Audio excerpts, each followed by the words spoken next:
สบายดีสวัสดีพ่อแม่พี่น้องเนาะมือดีเนาะพี่น้องนุ่นกะอยู่กับน้องแก้วเนาะหลังจากที่เขาได้ออกคลิปนำกันกะหลายมือแล้วหลายมือเนาะหลายเดือนแล้วได้ออกว่ะ หลายมือเติมเนาะมือนี้ก็คือน้องแก้วก็ได้มาหานุ่นอยู่เฮือนเนาะซึ่งกะพักโรงเรียนประมาณจักมือ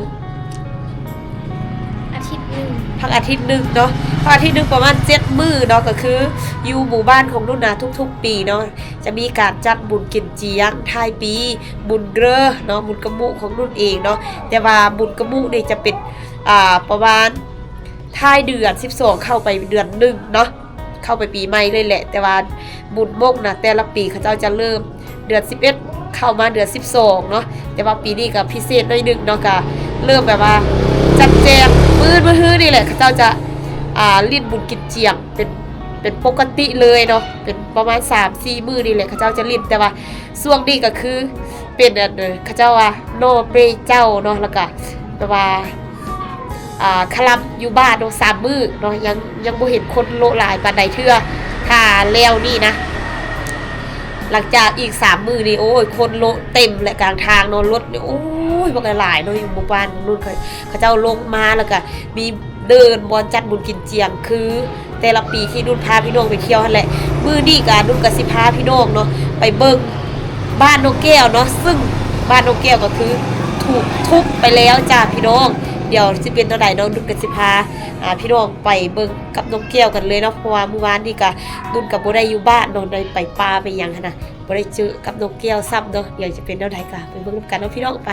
นี่เนาะพี่น้องบรรยากาศภายในหมู่บ้านในต้นสวยเนาะก็จะประมาณนี้เนาะอันนี้เป็นเพื่อนนกแก้วเนาะอยู่ใกล้ๆกับเพื่อนนุ่นเลยพี่น้องนี่ถูกทุบเละเทะแบบนี้เลยนะทุกคน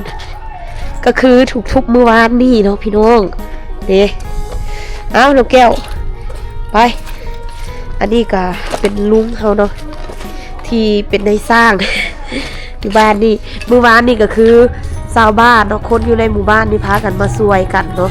ม่างเฮือนปกติมันเป็นเฮือนนั่นจะว่าเฮือน2 สั้นเลยเป็นไม่แป้นทั้งเทิงเนาะแล้วก็ทั้งรูปด้วยจะเป็นกอแบบซี่เนาะแต่ว่าเป็นม่างออกเดี๋ยวนี้นะม่างออกเนาะบ่ว่าเขาจิทอกอันนั้นมือใดเนาะแต่ว่ายังจงไว้ห้องนึงมือยัดขี้อุ้ยผมว่าอุ้ยเนาะเอาไว้เข้าเนาะยังไว้แต่ห้องเดียวเอาไว้เข้าแล้วก็มึงเป็นจักซี่เลยทางหน้านะโอ้โหไหว้พระเนาะพระยังอยู่ทางหน้าเนี่ยจะเป็นประมาณนี้เลยเนาะทุบมด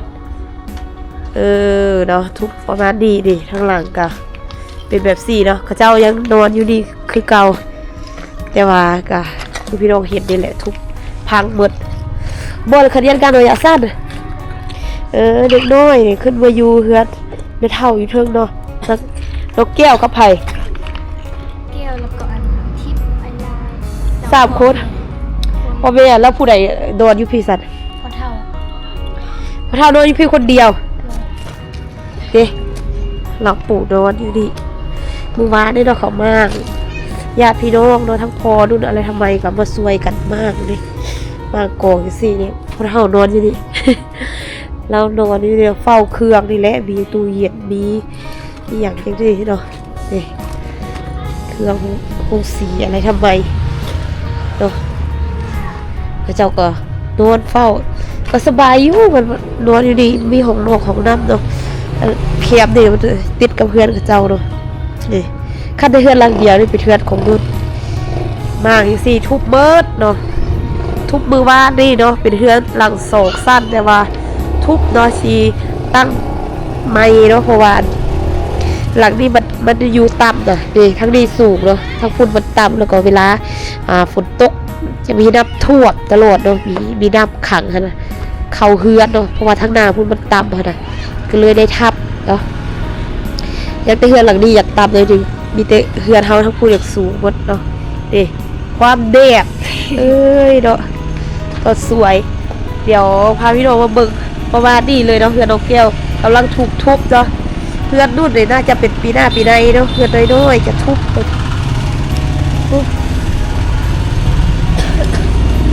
หลังจากที่พาพี่น้องเนาะไปเบิ่งเฮือนน้องแก้วเนาะที่เขาเจ้าทุบนะ ตอนนี้ก็คือนุ่นก็จะพาพี่น้องเนาะออกไปมัดแขนของพี่น้องนุ่นเองเนาะซึ่งนุ่นก็ไปช่วยเขาเจ้าเฮ็ดเวียกตั้งแต่เช้าเนาะจนฮอดประมาณ 11-12 โมงนี่แหละแล้วกลับมาเนาะกลับมาอาบน้ำอาบในแล้วก็พาพี่น้องไปเบิ่งเฮือนน้องแก้วแล้วก็ตอนนี้ก็จะเดินทางพากันไปมัดแขนเนาะเพราะว่ามีหมู่เด2คนกับเจ้าเดินทางไปก่อนแล้วเนาะนุ่นมาตามหลักนี่ทางนี้ก็จะเป็นทางบ้านนั่นคนมุ่งอยู่หลายเนาะแล้วก็พี่น้องนุ่นก็ไปอยู่หั่น 2-3 ครอบครัวนี่แหละนี่เส้นทางก็จะประมาณนี้เลยพี่น้องเห็นแหละนี่อาจจะประมาณนี้เลยเนาะเดินทางค่อนข้างยากกันเลยโอ้โห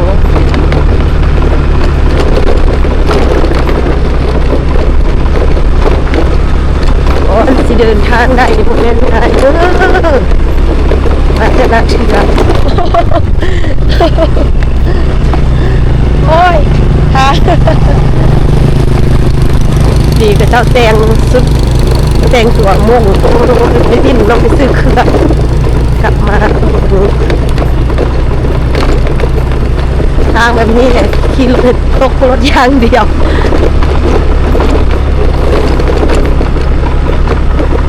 ขี่โค้งเนาะนี่บ้านนู้นทางฝั่งนั่นบ้านพี่อยู่ฝั่งทางโน้นบ้านน้องอยู่ฝั่งทางนี้บ้านกับเจ้าอยู่ฝั่งทางนี้เนาะไม่ค่อยมีเฮือนแม่นอันแถวดินก็สั่นใหม่จะพ้นอายุหลายอยู่โอ้ยครับ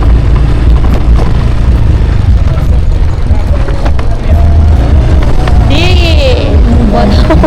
เอาจิมาเกิดตรงอันนี้จอดรถอยู่แถวนานพักเจ้าเนาะจอดรถอยู่แถวนานพักเขาเจ้าเฮ็ดอันงานมัดแขนปะเมียเนาะเมียเราเสียแล้วก็เมียเราตายนั่นแหละแล้วก็เขาเจ้าก็มัดแขนปะแดงกินเนาะโอ้ห่างเลยลงทั้งเราดี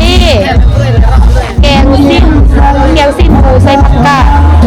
หมูนุ่นเองขายเมื่อวานนี่แล้วก็เด้แกงอันนี้แกงสิ้นควายใส่เลือดเนาะเลือดควายด้วยกันเป็นหม้อใหญ่ๆอย่างนี้เลยคนตะเกียงเอาเลยขายปิ้งซีนผู้ใดหิวแล้วผู้นั้นเฮ็ดกินโลดเจียวเพี้ยเนาะเนี่ยหัวหน้าเฮ็ดเจียวเพี้ยเอามาจูบมาโลดนี่ไม่กับอยู่พี่ก็เยอะเขามาเต้นกินแต่เศร้าเนาะก็อยู่แถวใดไอ้สบายจะเด่นตะพวงเคยเราต้องละติโอ้ตัวอีกเลี้ยวกระทั่งเราเนี่ยเรากำลังมัดแขนเนาะสบายมุดตุ๊กแล้วมุดแล้วมัดแขนแล้วอยู่ในเฮือนเขาเจ้าเนาะเขาเจ้ากำลังมัดแขนกันเลยเด็กมูนั่นก็มาแล้วมูนั่นก็มามัดแขนแล้วเฮ้ยเราได้มาสิงกองสิงมือนี่เรื่องหุ้ยแล้วกัน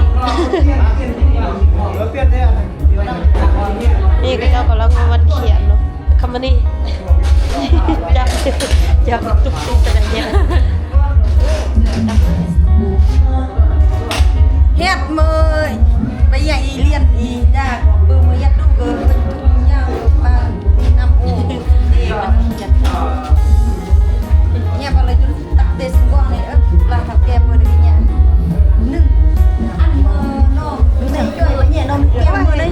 เปียกเปียก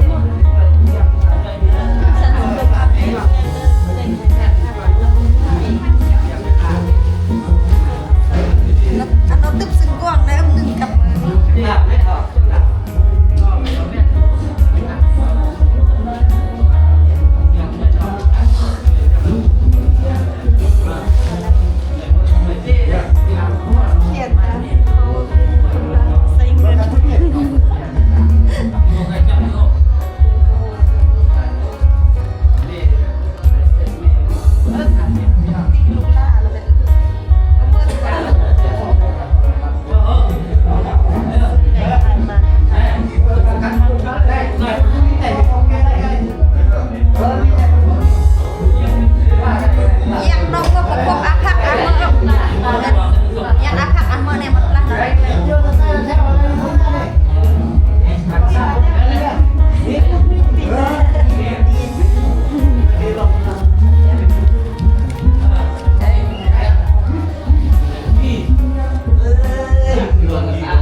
คนบ่หลายเนาะเพราะว่ามัดแขนน้อยๆเนาะ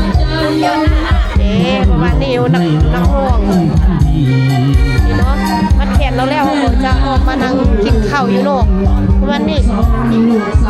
ห้างกับห้างเนาะมัดแขนป้าเมียเขาจะว่า หลังจากมัดแขนแล้วเราก็จะมากินข้าวนี่ของกินของเขามีแกงเลือดเนาะหรือว่าแกงซีนควายแล้วก็ลาบควายอันนี้แกงหมูใส่ผักกาดเนาะประมาณนี้เลยของกินอาหารบ้านเราของกินเรามาเยอะไ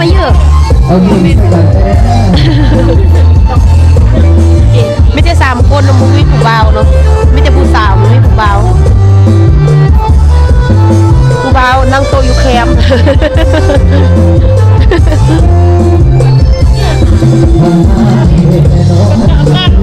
ว่านี่เราต้องบอกเสื่องไงกับคำว่ารักมากต้องบอกเสื่องต้องบอกอย่างลอกควายต้องมีเครื่องในควาย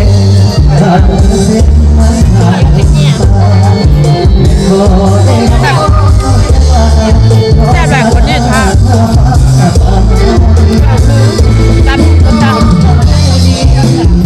จับแล้วก็มีผงๆเลยค่ะมีเปียกใส่แซ่บก็ดีกว่าเลยมาเบิ่ง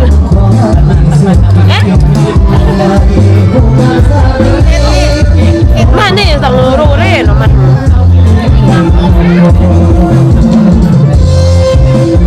ก่อนหมดนี่พูดแต่แม่ลูกเราต้องล้วนมันนั่งหลอกมุกอ่ะคนเนี้ยก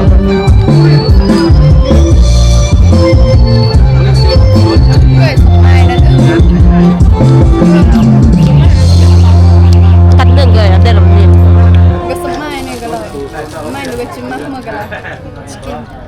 ตอนนี้เนาะพี่น้องกินข้าวแล้วไปเที่ยมห้อยเนาะนุ่นกะ